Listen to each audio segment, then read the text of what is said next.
Mi nombre es Leonel Soto Mata, evangelista, y es una bendición poder saludarte en esta hora y esperamos que esto que vas a ver pueda ser de bendición para tu vida. Bueno, nací en la ciudad de Matamoros, Tamaulipas, en el año 1983, en el mes de diciembre, un 24 de diciembre, Nochebuena. Se dice que en ese invierno cayó la helada más, ha sido la más grande de la historia, se puede decir, dentro de la ciudad en la cual nací, en Matamoros.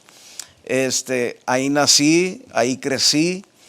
Y bueno, pues orgulloso de ser matamorense, de la tierra de Río Tovar.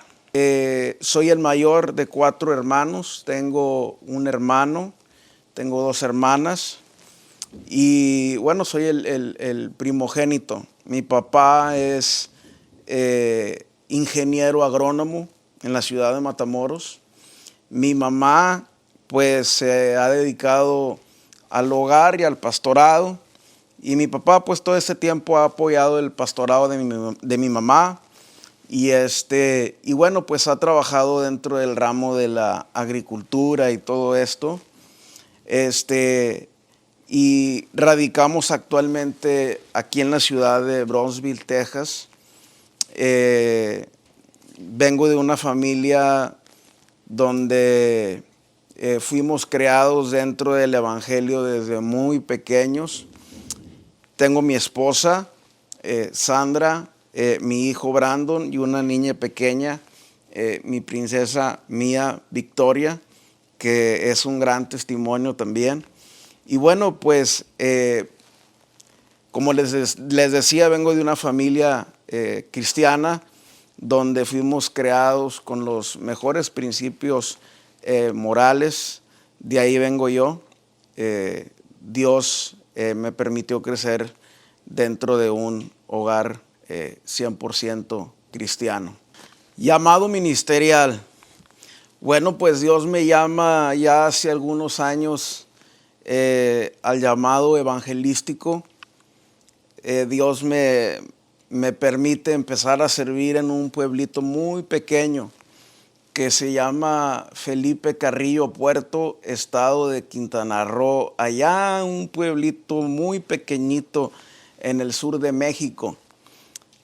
Allá el Señor me permite empezar a desarrollar mi llamado evangelístico, apoyando a un centro de rehabilitación para drogadictos. Entonces, pues me envían para allá para empezar a apoyar ese lugar y estaba muy jovencito. Ahí empiezo mi llamado evangelístico, arriba de los camiones, dándoles tratados a la gente. Me acuerdo que el pastor me subía en su ven y nos íbamos a agarrar borrachitos de las calles, diferente gente con diferentes problemas, adicciones. Dios nos permitió poder ser parte de su restauración. Y bueno, pues allá empiezo mi llamado ministerial. Después regreso de Quintana Roo y me envían al estado de Zacatecas. Allá estuve en otro centro de rehabilitación, también apoyando a un pastor, ayudándole a levantar el centro y todo. Y bueno, pues empezamos también a servir a Dios ahí. Después regreso y empiezo ya aquí en el área a predicar en las iglesias localmente. Después empiezo a salir fuera de la ciudad y empiezo a recibir invitaciones de diferentes lugares y empezamos a viajar llevando el evangelio y sin nunca olvidar a México, siempre teniendo nuestras raíces bien fundamentadas y nuestro país en nuestro corazón. Así que empiezo a viajar aquí en Estados Unidos y empiezo también a viajar en México. Y bueno, pues hemos recorrido ya gran parte de la República Mexicana, Estados Unidos, y así hemos estado. Y bueno, pues cuando hemos viajado a otros lugares, las fronteras, ¿no?, de Guatemala, Chiapas, Belice con Chetumal, hemos llevado el evangelio también a esos lugares. Y pues el llamado ministerial es un llamado evangelístico, donde Dios nos ha permitido ganar almas para el evangelio. Y definitivamente fui enseñado bajo un principio que mi mamá me enseñó, que hay que predicar a Cristo como si fuera nuestro último día de nuestra existencia, predicar como si no existiera un mañana. Así que constantemente pues estamos viajando, predicando, evangelizando, ganando almas para el reino de los cielos. Ese es lo que Dios nos ha llamado a hacer, a ganar almas, orar por los enfermos. No importa donde Dios nos lleve, ahí es donde estamos todo el tiempo sirviendo a Dios. No importa si es un pueblito, si es un ejido, si es un rancho, si es una ciudad, si es en una iglesia grande, pequeña, mediana, no importa dónde sea, ahí estamos todo el tiempo donde Dios nos abra las puertas y donde Dios nos lleve en su voluntad. Ahí estamos todo el tiempo llevando el evangelio de Jesús. Acalasia, ¿qué significa la palabra acalasia en mi vida? Me preguntaron hace unos días atrás. Hace unos años empecé a sentir en esta parte de aquí que tenía un poquito de dificultades al pasar el alimento. Entonces nunca me revisé, dejé las cosas pasar, quizás por temor, o sí, un poco de temor, ¿no? Por a lo mejor a veces el temor del resultado médico. Dejé pasar esto y bueno, todo al último, seguí predicando. Lo cierto es que los síntomas de esta enfermedad acalasia empezaron a seguir conforme iba el tiempo avanzando. Y la cosa es que yo estaba predicando, y cada día notaba que el aire me empezaba a faltar, notaba que tenía mucha dificultad a la hora de comer. Y bueno, me acuerdo que venía de un viaje, estaba predicando en Houston, cuando de plano empiezo a sentir que ya no podía, ya de plano casi pasar el alimento. Y lo cierto es que tengo una cirugía que no tiene nada que ver con la enfermedad. Y después de esto los síntomas siguen creciendo. Y bueno, lo cierto es que llega el punto donde un día ya no puedo pasar nada de alimento, nada de agua, y mis riñones, llegando de un viaje, colapsaron. Y bueno, lo único que recuerdo es que me despierto, vuelvo en sí. Cuando vuelvo en sí ya estaba yo en Matamoros. Aunque yo radico aquí en Brownsville, Texas, estaba en Matamoros, estaba lleno de sondas, aparatos, mi esposa por un lado llorando, mi mamá por allá, mi papá por allá, y enfermeros, y bueno, cuánta cosa, los riñones colapsados. Y empiezo a entrar en sí y empiezo a ver que todos se sequeteaban. Y bueno, pues mi esposa de repente como que me hablaba así, como que si se estuviera despidiendo, y no sabía cómo estaban las cosas. Yo pensé que cuando volví en sí, pensé que estaba eh, no sé, en el hospital por una calentura o una gripa y que iba a salir en 2 o 3 días. Resulta que no. Resulta que estaba en el hospital ya casi por entrar en cuidados intensivos y estaba con los riñones colapsados. Los médicos no me contaban. Y bueno, pues hablan con mi familia que toda mi situación estaba muy complicada, muy delicado, no sabían qué es lo que yo tenía, que estaba provocando que mis riñones estuvieran colapsados y que estuviera ahí por insuficiencia renal. Así que pues esto provocó una severa deshidratación, desnutrición, y eso fue lo que me llevó al hospital. Y esto es algo que me tiene muy grave allá en la ciudad de Matamoros, y pues casi 20 días. Lo cierto es que después de 20 días, los médicos me hicieron 2 cirugías. Si no recuerdo, fueron 2 cirugías las que me hicieron, tratando de pues que saliera adelante, y no podían sacar un diagnóstico. Y recuerdo que después de 20 días paso una cirugía y me dejan ir a casa. Supuestamente todo estaba bien, y sí, pues todo estaba bien.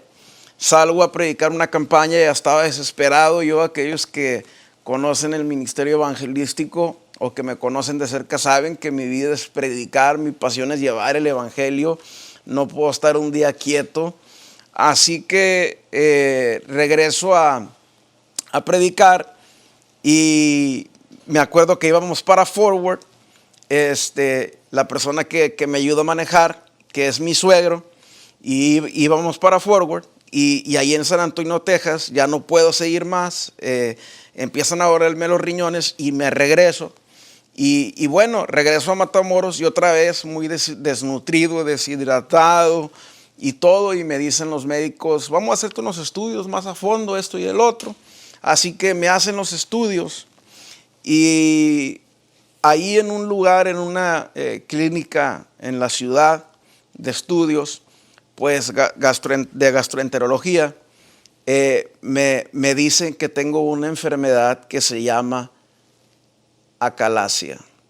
Bueno, acalasia, una palabra 100% nueva para mí, una palabra 100% nueva en mi vocabulario, en mi diccionario. No sabía lo que era eso. Los médicos me diagnostican en Matamoros, Tamaulipas, con esta enfermedad, acalasia, y me dicen: no podemos hacer nada por usted, tiene que irse a Estados Unidos a atenderse, y solamente hay 2 hospitales que lo pueden atender, uno en Minnesota y el otro en Houston, Texas.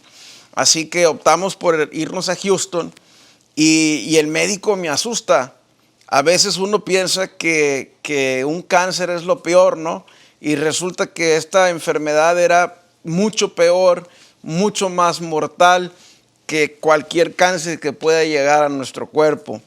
Llego a Houston y obviamente asustado. El médico nos había dicho: tienen que irse inmediatamente porque tus días están contados con esta enfermedad. Muy asustado, poniendo todo el tiempo mi confianza sin duda en Dios, y confiando en que Dios es quien vela por la ciencia.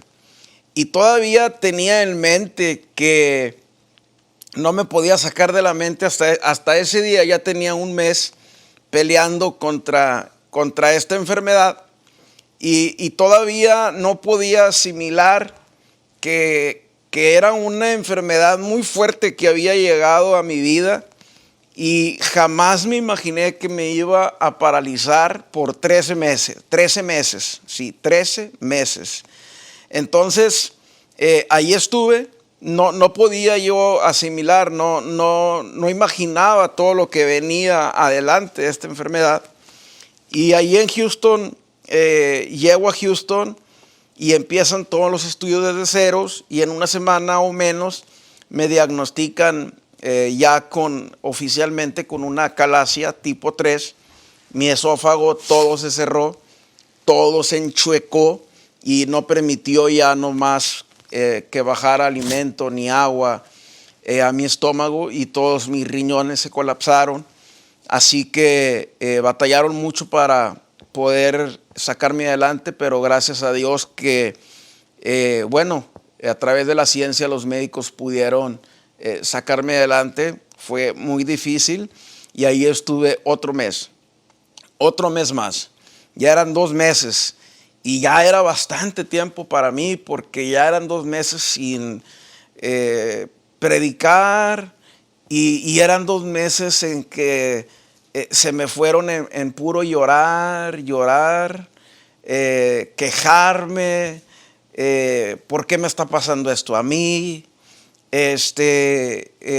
Con mi familia, no hacía más que esos primeros 2 meses puro llorar y quejarme de lo que me estaba pasando y hacerme cientos de preguntas en la mente y cuestionarme, mas nunca cuestioné a Dios, pero sí me cuestionaba a mí mismo el cuánto voy a estar aquí, el cuándo voy a regresar a ganar almas, el cuándo voy a regresar a mi vida normal. Yo estaba bien, estaba predicando, ganando almas, con una agenda bastante saturada, todo el tiempo sacando material nuevo, todo el tiempo viajando, fines de semana bastante ocupados. Y de repente estaba en la cama de un hospital y me decían los médicos que no sabían qué iban a hacer, que tuviera paciencia.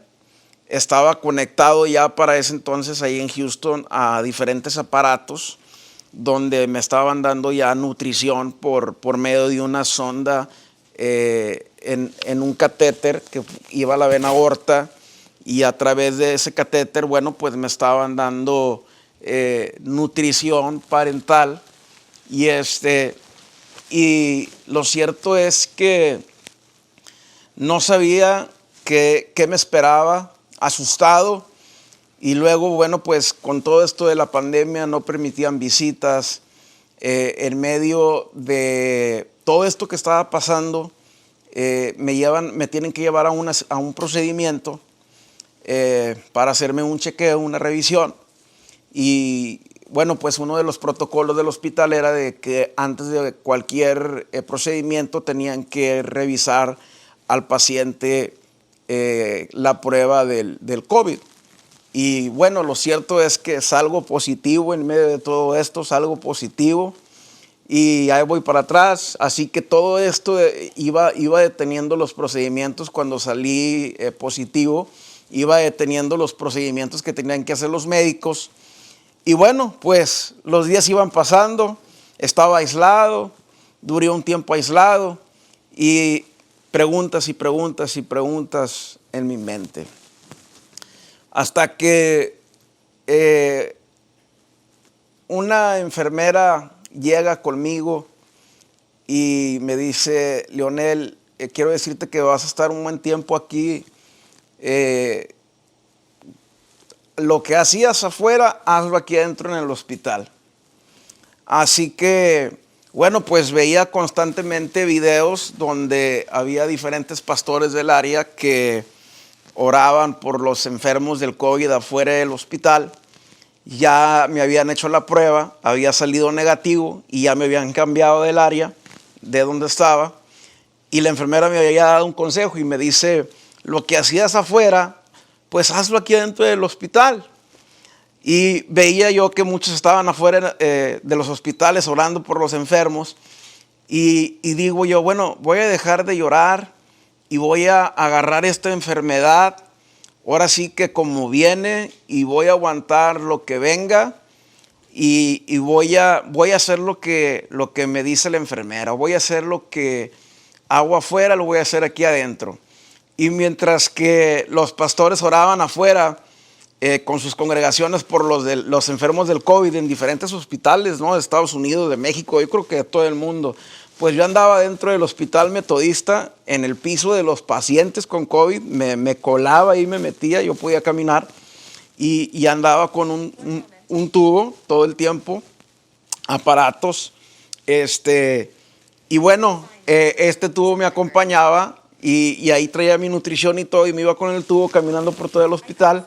Y bueno, ganábamos, así es como yo me iba, y oraba por los enfermos del COVID, afuera del piso, y me iba por ahí por dentro. Y bueno, fueron unas experiencias que tuve maravillosas dentro del hospital. Así iban pasando los meses y las cosas definitivamente iban empeorando.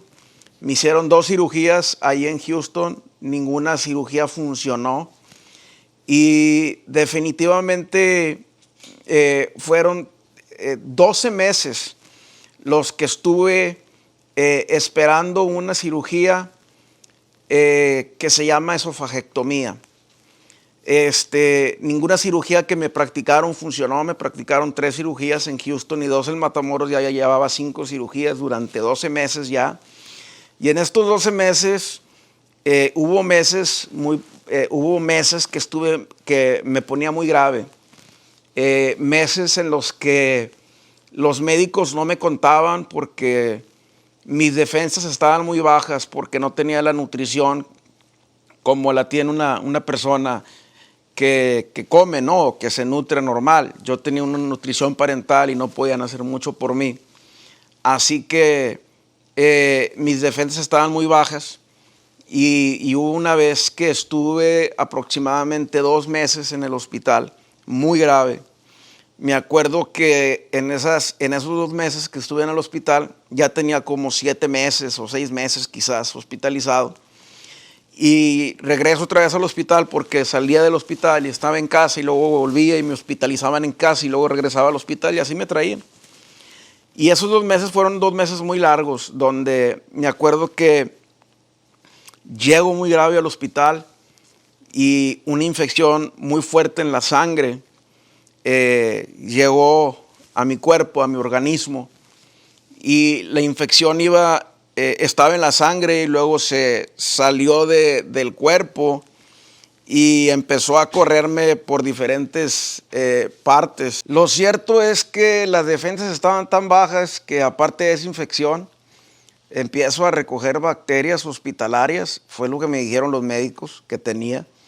Bacterias de por aquí, de por allá, y empiezo a llenarme, a rodearme de bacterias y empiezan los médicos a tener una fuerte lucha con 3 o 4 bacterias que llegaron a mi organismo y me vi muy grave. Esos 2 meses fueron, yo creo que uno de los 2 meses más difíciles que pasé durante estos últimos 13 meses, esos 13 meses. Fueron 2 meses donde ya no veía la salida.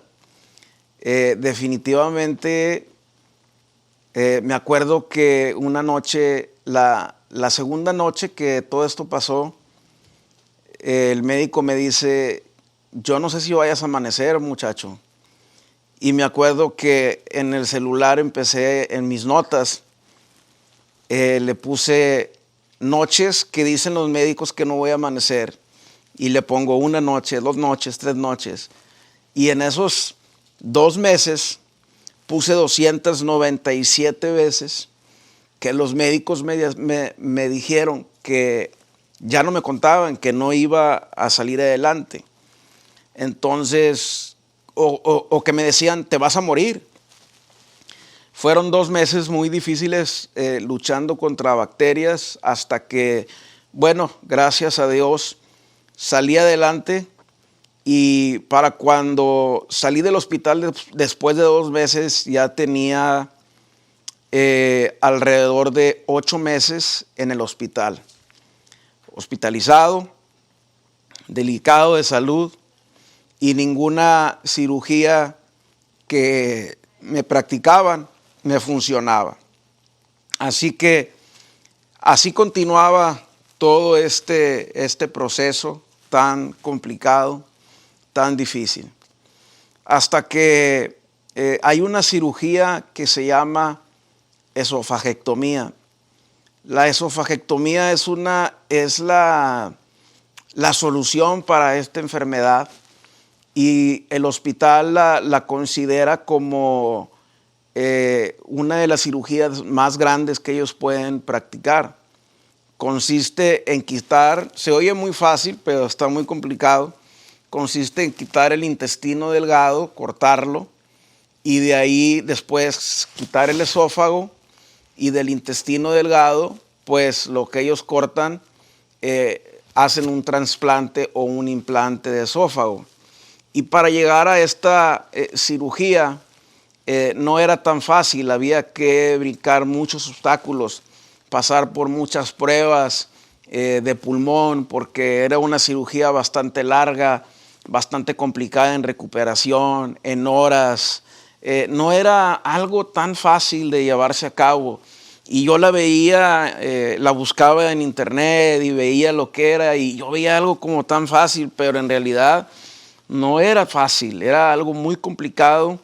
Lo cierto es que los médicos determinan hacerme la cirugía, la esofagectomía, y me dicen, me empiezan a hacer todos los estudios, y no andaba muy bien de mis pulmones, porque ya ni de mis riñones, o sea, había muchas cosas que no estaban bien, y me dan nada más un 30% de vida, de vida en la cirugía. Me dicen los médicos, está esta opción, esta cirugía, pero nada más hay un 30% de que salgas con vida de ese quirófano, muchacho.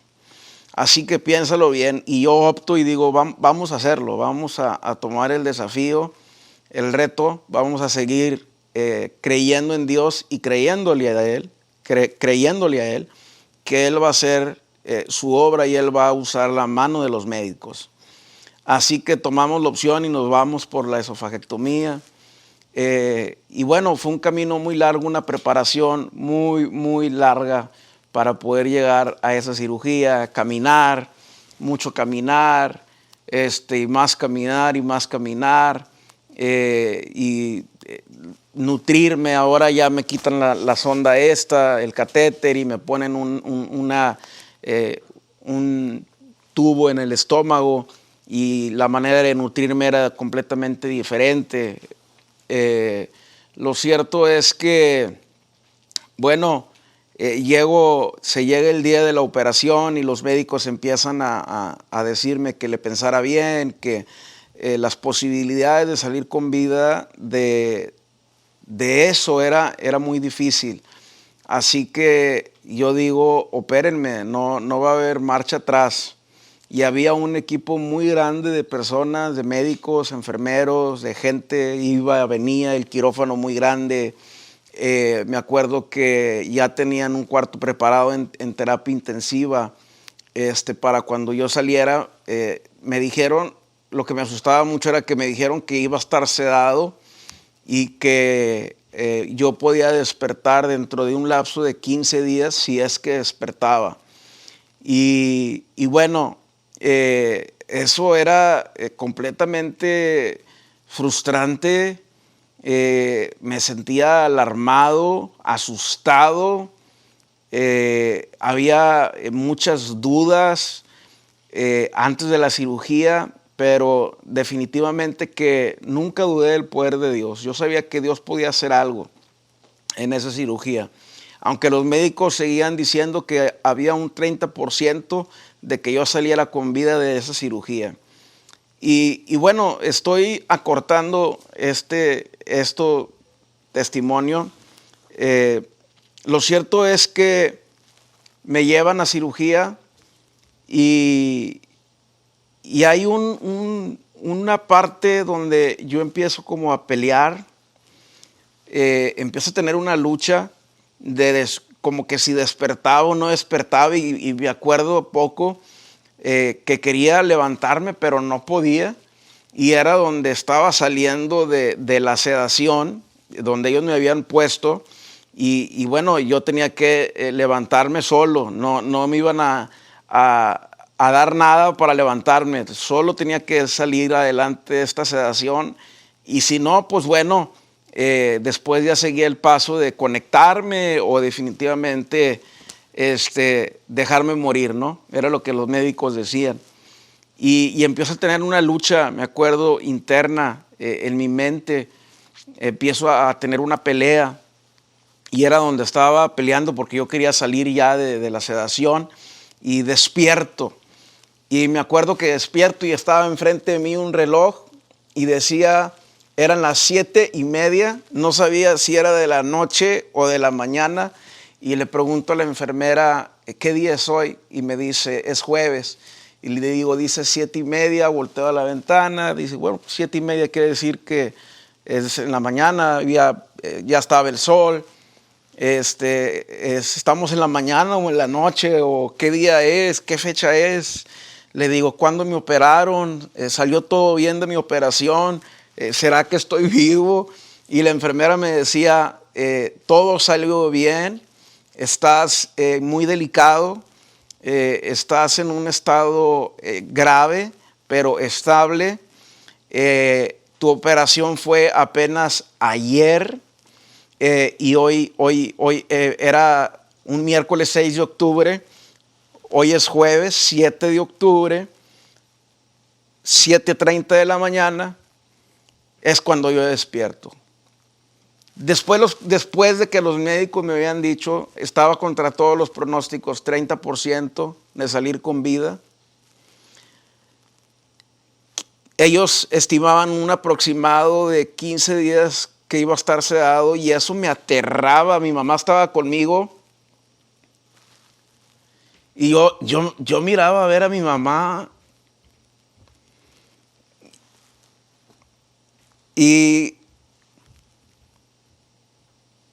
estaba asustado.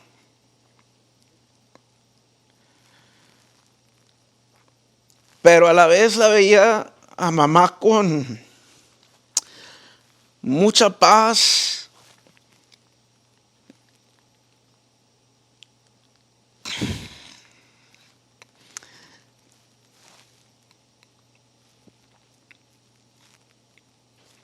Y diciéndome, todo va a estar bien.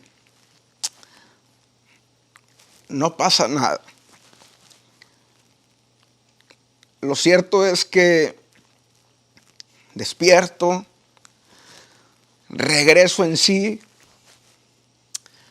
y todo había salido bien. Tenía mi esófago nuevo, trasplante o implante, y la enfermera pues me dice esto, que estaba grave, pero estaba estable, en terapia intensiva. Me tenían que cargar con una grúa y me movían de lugar a lugar así con una grúa, porque yo no podía moverme, no podía levantarme.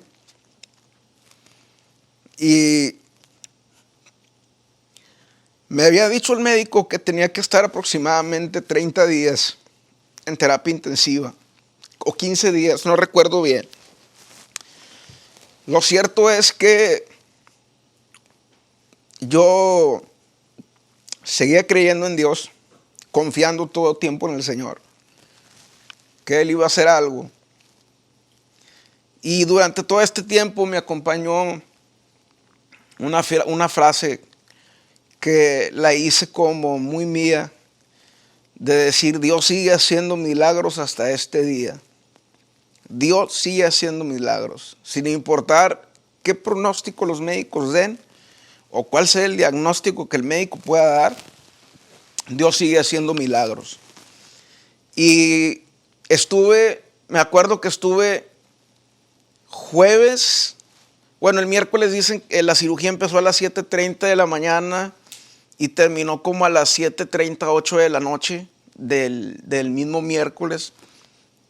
Duró aproximadamente, no sé, 14 horas, 16 horas. Duró menos de lo que esperaban los médicos que iba a durar. Y yo tenía que estar en terapia intensiva 15 días y empecé a evolucionar, y empecé de repente, de veras que esto fue un de repente de Dios. Empecé a evolucionar, Dios me empezó a sacar adelante ahí en cuidados intensivos. Me cargaban con una grúa, me movían a diferentes lugares con una grúa, me bañaban y empiezo a salir adelante, y Dios empieza a levantarme y empieza a sacarme de ahí. Y en 5 días yo ya estaba fuera de cuidados intensivos, ya estaba en una unidad ya fuera del área de cuidados intensivos. cardiovascular, porque fue una cirugía torácica cardiovascular. Y bueno, los médicos habían dicho 1000 cosas, que iba a durar aproximadamente 2 meses en el hospital. Yo creo que fueron 15 días los que duré en el hospital solamente, porque Dios empezó a sacarme adelante de una manera sobrenatural.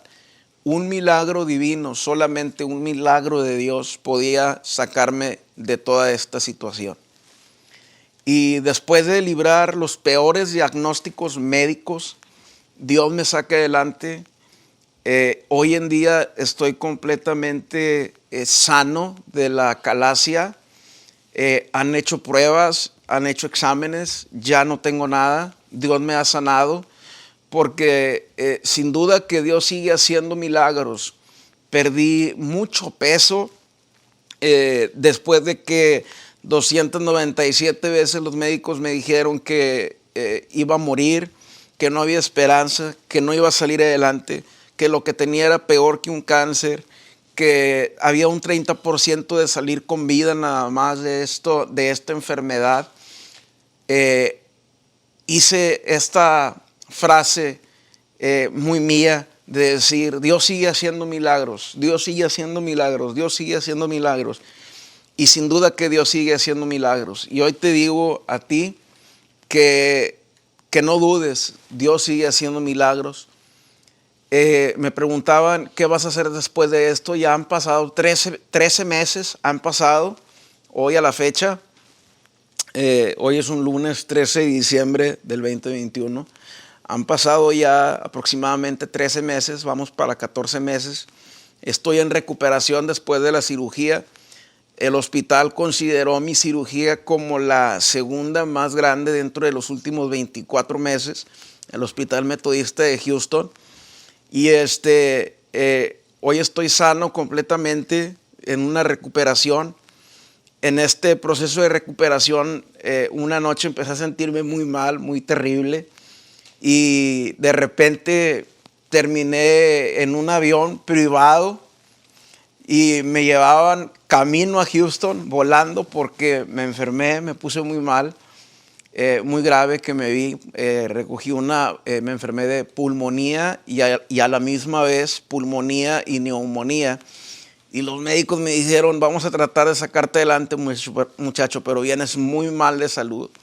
Así que era algo que ellos ya tenían previsto que iba a suceder, y sucedió. Y era algo que ellos habían dicho: si esto te llega a suceder, no vamos a poder librarla, porque tus pulmones no están muy bien. No vamos a poder sacarte adelante, va a ser muy difícil. Y lo que ellos temían fue lo que sucedió: una pulmonía y una neumonía. Y terminé en Houston otra vez, cuidados intensivos, muy grave. Y Dios me saca adelante. Y vuelvo a librar esa batalla. Y hoy en día estoy sano completamente. Y me preguntaban: ¿qué vas a hacer después de estos 13 meses? Y mi respuesta fue seguir predicando a Cristo, pero con una perspectiva diferente. Ahora, a través de este testimonio, seguir predicando. Ahora, habiendo vivido la muerte de cerca, se me pasó a decir que en la segunda cirugía que me practicaron en Houston, Texas, en la segunda cirugía que no funcionó, ahí morí por 1 minuto y 59 segundos. Me les fui a los médicos y Dios me trajo de regreso. Así que vi y he visto la mano de Dios.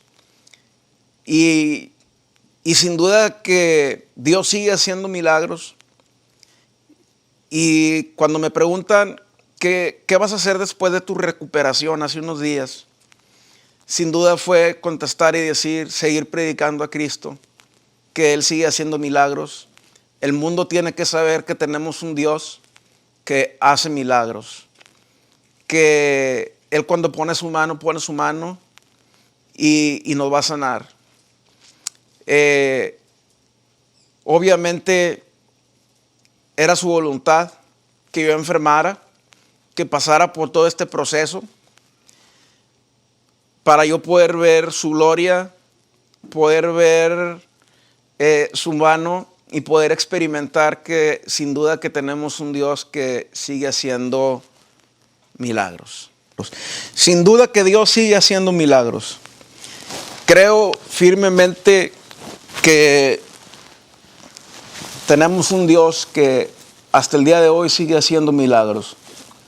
Yo no sé por lo que tú estés pasando o atravesando. Yo quise relatarte un poco de todo lo que viví. Obviamente cuando esté en campañas todo será diferente, pueda contar este testimonio más detallado. Pero quiero terminar diciéndote que Dios sigue haciendo milagros, que el mundo tiene que saber, aprendí en este tiempo. He llegado a la conclusión que Dios me pasó por este proceso para poder decirle al mundo, y cuando digo mundo no me refiero mundo de que estás perdido o esto o lo otro, no, me refiero a la tierra. Sin duda que el mundo, el ser humano, necesita escuchar que Dios sigue haciendo milagros, que Dios sigue hasta este día de hoy y seguirá haciendo milagros todo el tiempo. Solamente un milagro divino de Dios podía sacarme de esta situación. Después de haber salido contagiado por el COVID, no lo comenté, lo voy a comentar en esta parte final. 4 veces salí contagiado en 13 meses. 13 meses, 4 veces salí contagiado. 297 veces me dijeron que iba a morir. Un 30% de vida los médicos me daban. Después de la cirugía terminé con una neumonía y una pulmonía muy grave en el hospital. 2 meses librando batallas, bacterias en el hospital. Y en todo este proceso aprendí que sin duda que Dios sigue y seguirá haciendo milagros. Así que yo te invito a que le creas a Dios, que creas en Dios, pero le creas a Dios. No importa qué te haya dicho el médico, cuál sea el diagnóstico o qué es lo que estés pasando tú en este momento. Dios sigue haciendo milagros. Créele a Dios.